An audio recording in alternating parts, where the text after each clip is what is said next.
Qala Rasulullah sallallahu alaihi wasallam, Allahumma barik li ummati fi bukuriha. Allahumma barik ya li ummati fi bukuriha. Ya Allah berkahkan, ini doa dari Rasulullah. Nah, ini kembali lagi, yakin enggak? Nanti tanya dulu, yakin enggak sama Rasul? Itu dulu, sebab inti nabi inti kan Nabi Muhammad, tapi anda rasa kurang yakin umat Islam.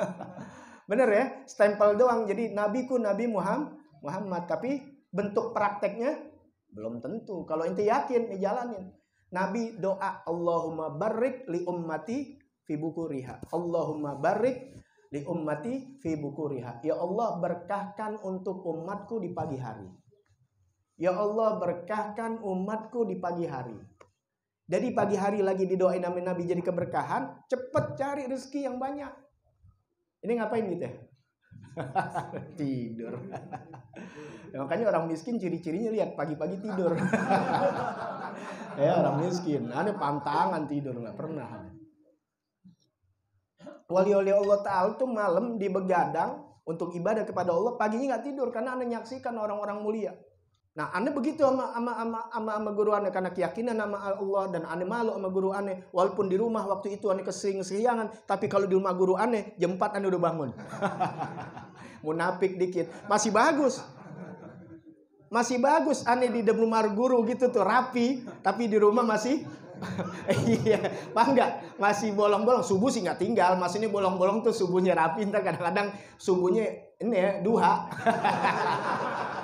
Orang bertamu ke rumah kita gitu, mau ngapain? Sholat duha dulu. Tamu ngintipin, kok pakai kunut. Aneh duhanya lagi ini kunut nazilah, karena umat Islam lagi dizolimin. Ngeles. Allah hadina. Langsung duha kunut. Ya, ditanya sama temennya, lu kok duha kunut? Gue lagi kunut nazilah. Saudara gue banyak yang lagi dizolimin. Ngeles itu sih. Nah gitu begitu tuh di rumah. Tapi mungkin di rumah guru kita subuh kita rapi, lagi sama guru kita rapi, masih mending daripada di rumah guru masih kebo juga. Gimana di rumah? Ya, ada malunya kepada manusia itu lebih bagus daripada nggak ada malunya sama sekali. Dilatih sehingga malunya kepada Allah. Maaf nih, kita di depan orang kita nggak ada malunya, tapi ketika di depan orang kita rada malu buat gaden Jawa. Malu-maluin lagi. Ya, di rumah kalau makan sih waduh. Ya, tangan satu megang, tapi di depan orang gitu lagi makan rapi banget gitu. Ya. Ya bahasanya sih kata orang munafik, ya. Tapi dia punya rasa malu, bukan munafik yang naudzubillah ya, yang di dalam tersulah dalam surah Al-Baqarah dan sebagainya. Surah At-Taubah bukan itu. Ya, bukan yang dibilang munafik hakiki, ya. Munafik fiddin, bukan. Ini munafik sama temen gitu. Apa sih namanya? Jaim. Bahasanya jaim, masih bagus. Dia menjaga image-nya. Nanti akan mengolah karena dia di tempat ilmu, sehingga dia mulai takut bukan hanya atau malu kepada manusia, tapi malu kepada Allah. Emang begitu, kayak anak-anak semuanya ada tujuannya. Ikhlas itu aja bertingkat. Yang pertama ikhlasnya adalah ketika dikasih hadiah, dia mengharapkan mengharapkan dunia-dunianya, seperti baca Waqiah, baca ini kan tingkatnya dunia. Itu di Syekh Nawawi Al-Bantani menguraikan tuh di dalam kitab Nashul Ibad tentang ikhlas itu ada ikhlas juga namanya, tapi dilatih sehingga naik. Yang kedua dia takut sama azab Allah Ta'ala. Nanti ketiga, udah nggak mikirin sorga, nggak mikirin pengabdian dia sebagai hamba Allah, rasa terima kasihnya diciptakan oleh Allah sebagai hak-hak makhluk yang harus ditunaikan kepada haknya sang penciptanya Allah Subhanahu wa Ta'ala. Udah, jadi ketika dia beribadah kepada Allah makasih miskin, tetap jalan. Karena bukan dicari kaya. Ketika dia ibadah dikasih sakit, dia nggak pikirin. Emang ibadah mau sehat? Urusan Allah. Dia ingat Nabi Ayub, dia ingat Nabi Muhammad dalam kelaparan. Emang selalu orang-orang ibadah dalam inti taunya pemanjaan itu dengan kesenangan sih. Tahu manja?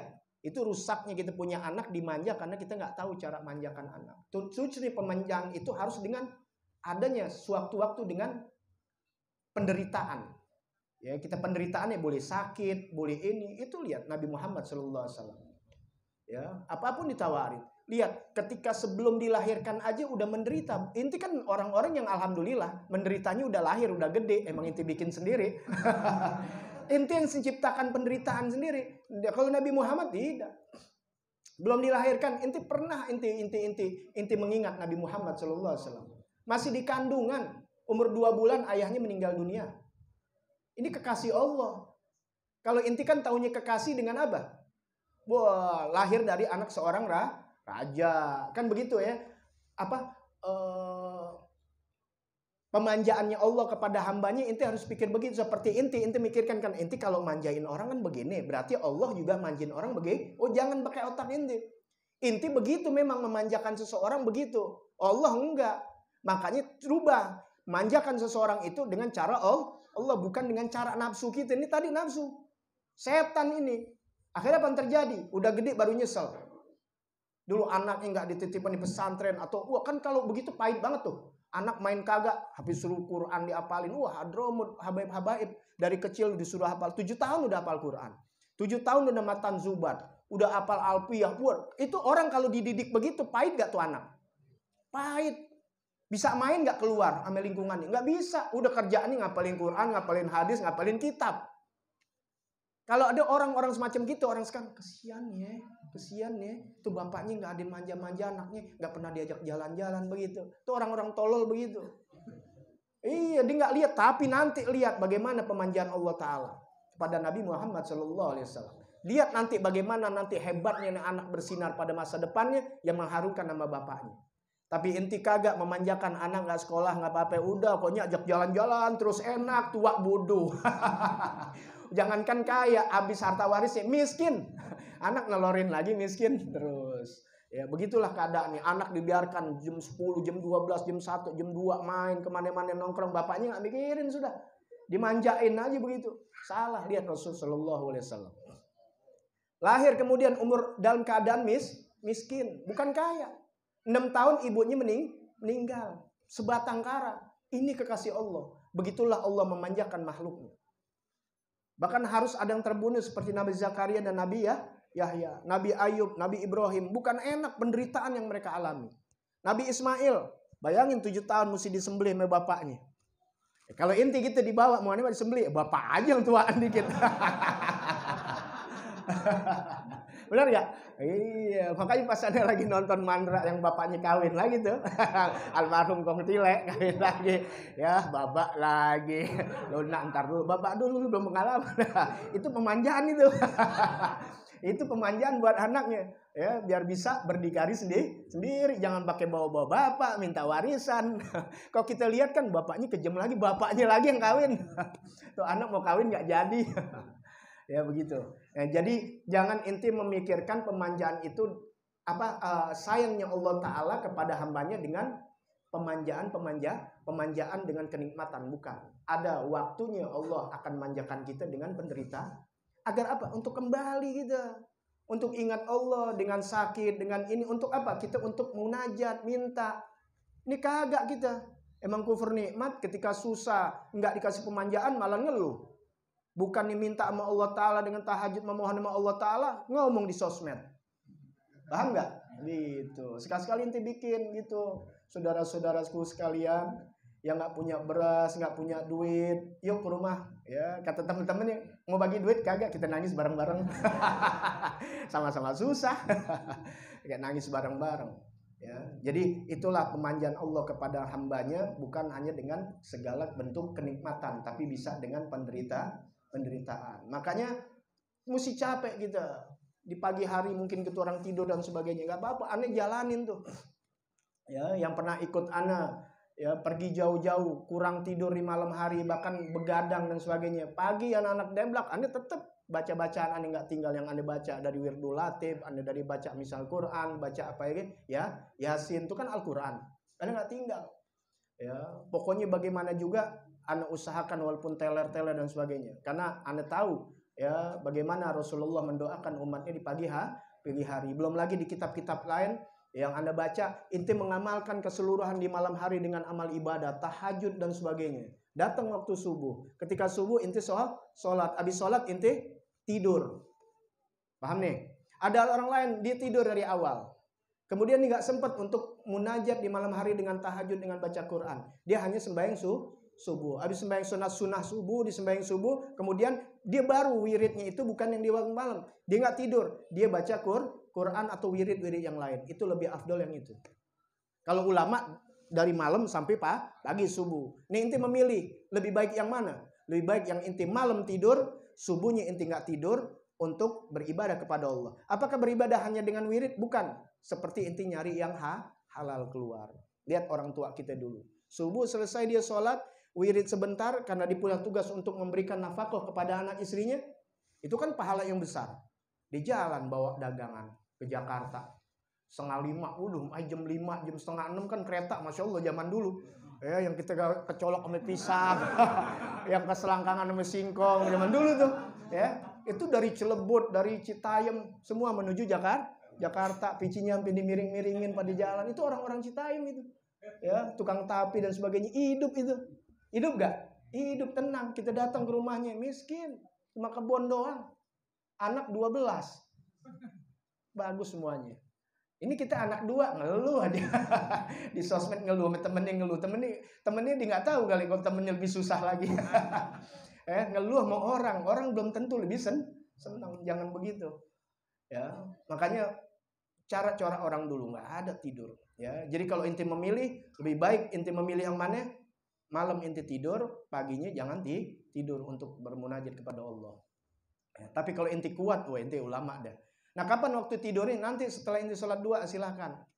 Ya, waktu duha datang jam berapa waktu duha? Ya setelah subuh terbit fajar. Yang penting jangan waktu fajar. Kenapa? Karena Rasul sallallahu alaihi wasallam mengatakan dalam hadis yang lain, Nabi katakan, ya, ulama-ulama katakan wa tajtami'u malaikatul lail wa malaikatun nahar fi salatil fajar.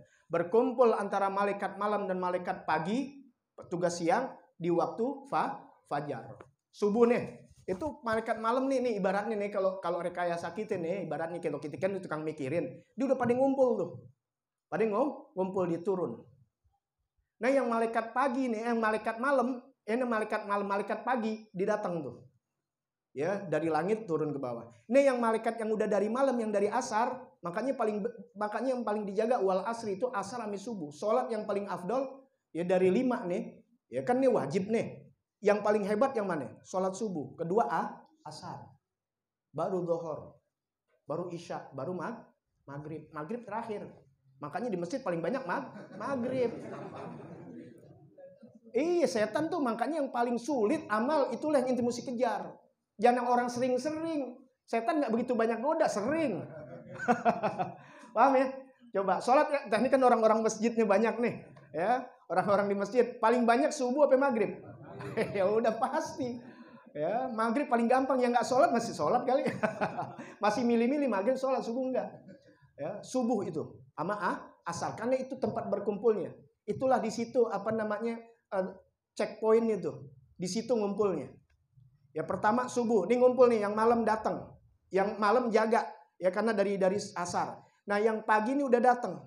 Nanti ketika mau terbit fajar, yang malam udah tugas, naik, ini yang ngejaga. Terus nanti di asar begitu. Paham, ganti sip ya kalau orang kantor. Nah, inti waktu dilihat terakhir, paham nih? Sama malaikatnya nyatet, tutup tidur, coret deh. Kan selesai tuh. Paham ya? Tidur, coret deh. Masuk dicoret, ini udah selesai tugas terakhir. Sret, udah tidur. Malaikat yang pertama datang, tidur. Tulisan pertama tidur. Yang datang nih tidur, udah selesai, ini naik setor. Allah Maha tahu. Ya, bukan berarti dengan malaikat Allah nggak tahu. Ini hanya sebagai apa? Sebagai perjalanan aja. Semua juga Allah udah tahu. Ya, supaya nanti catatan inti baca sendiri, tidur. Terakhir tidur. Gitu. Tapi kalau inti dibaca, baca Al-Qur'an atau baca Yasin, baca wirid, baca la ilaha illallah, lagi zikrullah sampai terbit fajar. Inti baca, tutupnya itu juga. Sama di waktu asar begitu juga. Makanya banyak orang di waktu subuh dan asar dalam kelalaian. Yang satu subuh kelalaian dalam keadaan tidur, yang di asar dalam keadaan sibuk. Tuh, makanya jaga banget tuh 2 waktu yang luar biasa. Ya, gitu. Sayyidina Abdullah bin Abbas radhiyallahu an pernah ngomelin anaknya, ya, karena lihat hadis Nabi Muhammad sallallahu alaihi wasallam. Apa Sayyidina Abbas? Gum atanamu fi sa'ah allati tugassamu fihil arzaq. Bangun nak. Bangun, apakah engkau masih tidur di saat Allah lagi bagi-bagikan rezeki? Tuh.